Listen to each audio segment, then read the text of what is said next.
Bollywood silver screen presenting water for elephants. Movie के start में हमें एक सर्कस दिखाया जाता है जहां पर एक लड़का कुछ काम कर रहा है और बाहर बारिश हो रही है। तभी उस लड़के की नजर बाहर एक ओल्ड मैन पर पड़ती है जिसका नाम जैकब है।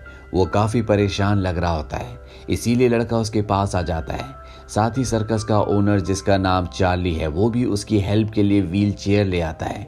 असल में जैकब सर्कस का एक स्पेसिफिक शो देखने आया था जो अनफॉर्चुनेटली उससे मिस हो गया। वो लड़का उसके कपड़ों से और उसकी हालत से समझ जाता है कि ये ओल्ड मैन किसी नर्सिंग होम से आया है। वो उसकी हेल्प करना चाहते हैं लेकिन वो उनकी बातों से इरिटेट हो जाता है और गुस्से में कहता है कि मैं किसी नर्सिंग होम से नहीं आया, इनफैक्ट मेरा कोई घर भी नहीं है।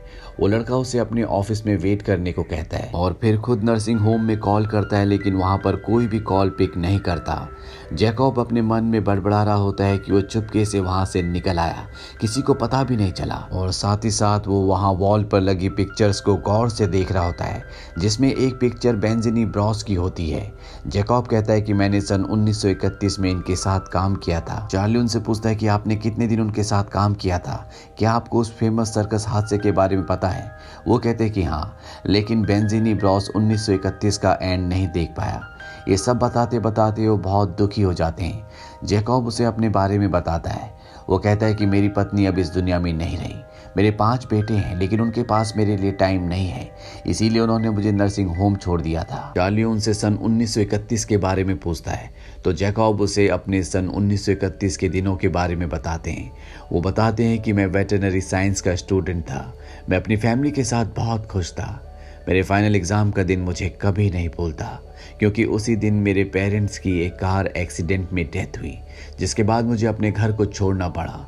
उस दिन मैंने खुद से वादा किया कि अब पीछे मुड़कर नहीं देखूंगा। उन्हीं दिनों एक अफवाह थी कि सिटी में जॉब्स हैं। मैंने सोचा कि मैं अल्बानी जाऊंगा। जैकब जब वॉक कर रहा था तभी वहां से एक सर्कस की ट्रेन गुजरती है और वो उसके पीछे भागने लगता है कि अचानक एक आदमी और उसका ग्रुप उसे पकड़ लेते हैं। इस आदमी का नाम कैमल होता है। वो उसे अपने साथ ले आता है। असल में वो बेंजानी ब्रॉस के साथ काम करता है। सर्कस पहुंचते ही वो जैकब को काम पर लगा देता है और काम भी एनिमल्स का वेस्ट साफ करना होता है, जिससे जैकब समझ जाता है कि उसकी लाइफ अब बहुत टफ होने वाली है। सर्कस में शो शुरू हो जाता है। जैकब एक लड़की को देखता है जो हॉर्सेस के साथ परफॉर्म कर रही होती है। इसके बाद कैमिल जैकब को ऑगस्ट से इंट्रोड्यूस करवाता है जो जैकब को बिल्कुल भी पसंद नहीं करता। कैमिल ने जैकब को मना किया था कि वो ऑगस्ट के सामने बेंजानी ब्रॉस का जिक्र ना करे, लेकिन वो कर देता है। जब ऑगस्ट उससे पूछता है क्या तुम किसी का शो देखते हो, तो वो कहता है कि अभी तक मैंने सिर्फ बेंजानी ब्रॉस का शो देखा है जो मुझे बहुत ही फिजूल लगा। वो सब जैकब का मजाक उड़ाते हैं। ऑगस्ट उसे वहां से जाने के लिए कहता है। जाते जाते जैकब कहता है कि मैं वेटरनरी साइंस का स्टूडेंट हूँ और कॉर्नेल यूनिवर्सिटी से ग्रेजुएट हूँ। ऑगस्ट उसे रोककर अपने साथ ले आता है। वो जैकब को एक वेट के तौर पर यानी कि जानवरों के डॉक्टर के तौर पर जॉब ऑफर करता है और उसे अपने एक वर्कर के साथ रहने को कहता है। एक दिन ऑगस्ट की वाइफ अपने हॉर्स को लेकर जा रही होती है जिसके पाँव में घाव था। जैकब उसके पाँव को देखकर बताता है कि इसको लेमिनिटीज है यानी टिश्यू डैमेज और इन्फ्लेमेशन, जो कि और ज़्यादा सीवियर हो जाता है और इसका कोई भी क्योर नहीं है यानी कि इसे ठीक नहीं किया जा सकता। वहीं ऑगस्ट जैकब को ऑर्डर देता है कि वो सर्कस के सारे एनिमल्स को गंदा और ख़राब खाना खिलाए जो जैकब को बिल्कुल भी अच्छा नहीं लगता। जैकब ऑगस्ट की पत्नी के पास जाता है जो अपने हॉर्स के साथ उदास बैठी थी क्योंकि उसके हॉर्स की हालत दिन ब दिन खराब होती जा रही है। वो जैकब से कहती है कि काश मैं इसे सर्कस में ना ले गई होती। जैकब उसे तसल्ली देता है। वो जैकब को बताती है कि यहाँ ऑगस्ट की मर्जी के बगैर कुछ भी नहीं होता, कोई उसकी मर्जी के बगैर कुछ नहीं कर सकता। वो हॉर्स बहुत पेन में होता है। जैकब अपनी पिस्टल लेकर आता है और मजबूरी में हॉर्स को शूट कर देता है जिससे उसकी मौत हो जाती है क्योंकि उस हॉर्स की डिजीज को क्योर नहीं किया जा सकता था। ऑगस्ट की वाइफ उसे कहती है कि अगर ऑगस्ट को इस बारे में पता चला तो वो तुम्हें निकाल देगा। वो कहता है कि मैं जानवरों का डॉक्टर हूँ, मुझे बेहतर पता है कि क्या करना चाहिए। ये कहकर वो वहां से चला जाता है। वहीं जब ऑगस्ट को पता चलता है कि जैकब ने उसकी इजाजत के बिना हॉर्स को गोली मार दी तो वो उसे परेशान करता है। है और कहता है कि तुमने मेरे रूल्स को तोड़ा है, और उसे चलती हुई ट्रेन से नीचे फेंकने की कोशिश करता है। तब जैकब उसे कहता है कि अगर मैं हॉर्स को नहीं मारता तो वो बीमारी जो हॉर्स को थी वो तुम्हारी पत्नी मर्लिना को भी हो सकती थी। ये सुनकर ऑगस्ट उसे छोड़ देता है। इसके बाद ऑगस्ट अपनी पत्नी मर्लिना को एक एशियन एलिफेंट गिफ्ट करता है, जो कि एक फीमेल एलिफेंट है और उसका नाम होता है रोजी। ऑगस्ट और मर्लिना जैकब को डिनर पर इनवाइट करते हैं। ऑगस्ट उससे कहता है कि मैं तुम्हें बुलमैन बनाना चाहता हूँ। जैकब कहता है कि मैंने आपसे एक झूठ कहा था, मैं कॉर्नेल यूनिवर्सिटी से कभी भी ग्रेजुएट नहीं हुआ, मैंने अपनी पढ़ाई बीच में ही छोड़ दी थी, इसीलिए मैं पूरी तरह से जानवरों का डॉक्टर नहीं हूँ। ऑगस्ट उसे बताता है यहाँ पर जो भी काम करते हैं उनमें से कोई भी रियलिटी में वो नहीं है जो बताते हैं। आप अपने टैलेंट से पहचाने जाते हो और तुम्हारे अंदर भी मैं वो टैलेंट देखता हूँ।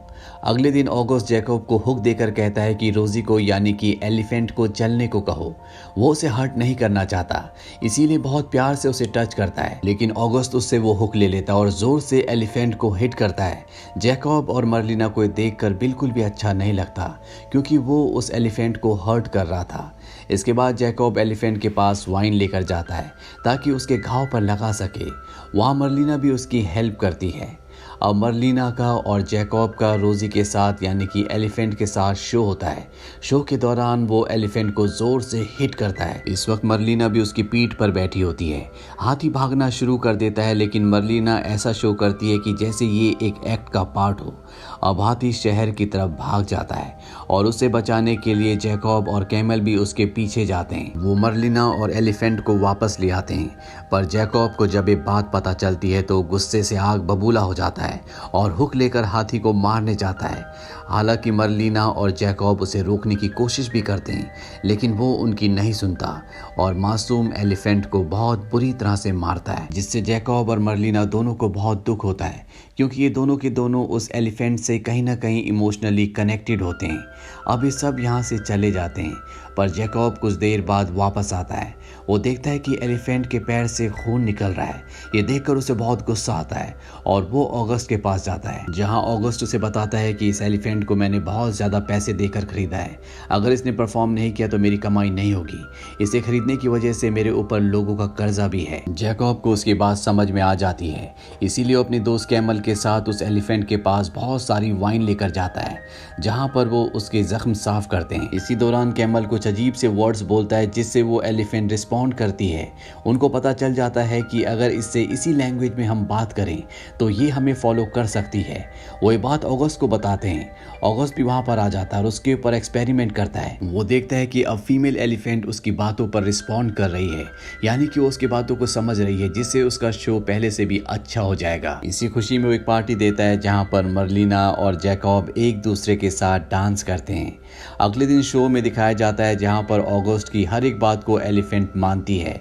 उसका शो बहुत अच्छा होता है। ऑगस्ट को बहुत प्राउड फील हो रहा होता है। वो जैकब को ऑफिशियली सर्कस फैमिली का पार्ट कंसीडर कर लेता है।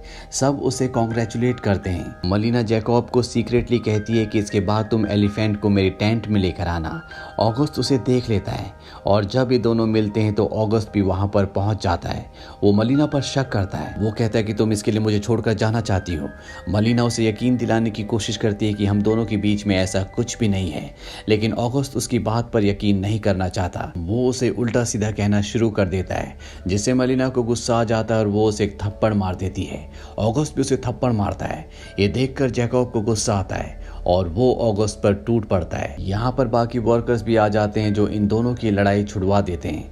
जैकब और मर्लिना यहाँ से भागकर एक होटल में छुप जाते हैं, क्योंकि सच में ये दोनों एक दूसरे से अब बहुत प्यार करते हैं। ये दोनों रात एक दूसरे के साथ बिताते हैं, पर अगली सुबह यहाँ पर ऑगस्ट के आदमी आ जाते हैं जो जैकब को बहुत बुरी तरह से मारते हैं और मर्लिना को अपने साथ ले जाते हैं।